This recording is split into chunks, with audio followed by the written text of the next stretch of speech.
नमस्कार। आज हम एक नज़र डाल रहे हैं थाईलैंड और कंबोडिया के बीच हाल में हुए युद्ध विराम समझौते पर। हाँ, और उसके फौरन बाद जो तनाव की खबरें आईं उस पर भी। बिल्कुल, हमारे पास इस पर कुछ रिपोर्ट्स हैं और कोशिश ये समझने की है कि आखिर जमीन पर क्या चल रहा है। मतलब क्या ये युद्ध विराम सच में टिका हुआ है या फिर जैसा थाईलैंड कह रहा है, क्या इसका उल्लंघन हुआ है? यही सवाल है असल में। बात दिलचस्प इसलिए भी है क्योंकि देखिए, सोमवार आधी रात को ही तो दोनों देश, वो मलेशिया ने मध्यस्थता की थी। हाँ, मलेशिया की मध्यस्थता से। हाँ, तो उसके बाद बिना शर्त युद्ध विराम पर सहमत हुए थे। और ये हुआ कब?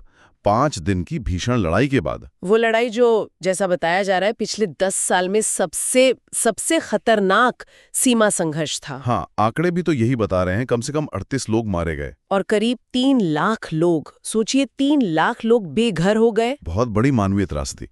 लेकिन फिर हुआ ये कि समझौते के कुछ ही घंटे बीते थे। और थाईलैंड ने कंबोडिया पर आरोप लगा दिया उल्लंघन का। बिल्कुल। तो चलिए इसी स्थिति को थोड़ा खोलते हैं, समझने की कोशिश करते हैं। तो थाई सेना के जो प्रवक्ता हैं, मेजर जनरल विनथाई सुअरी, उन्होंने काफी, कह सकते हैं, कड़ा बयान दिए। अच्छा, क्या कहा उन्होंने? उनका कहना था कि युद्ध विराम जैसे ही लागू हुआ, उसके फौरन बाद कंबोडिया की सेना ने थाई इलाके में कई जगहों पर हमले किए। ओह, मतलब सीधा आरोप। हाँ, सीधा आरोप।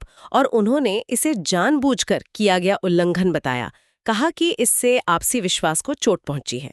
तो थाई पक्ष का स्टैंड क्लियर है कि हमला हुआ।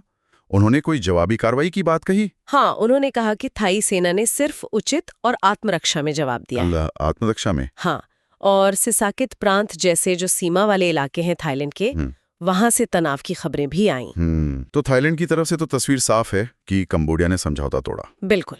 लेकिन कंबोडिया का क्या कहना है? क्योंकि अक्सर ऐसे मामलों में दूसरी तरफ की कहानी बिल्कुल अलग होती है। और यहाँ बिल्कुल वही हुआ है, एकदम विपरीत कहानी।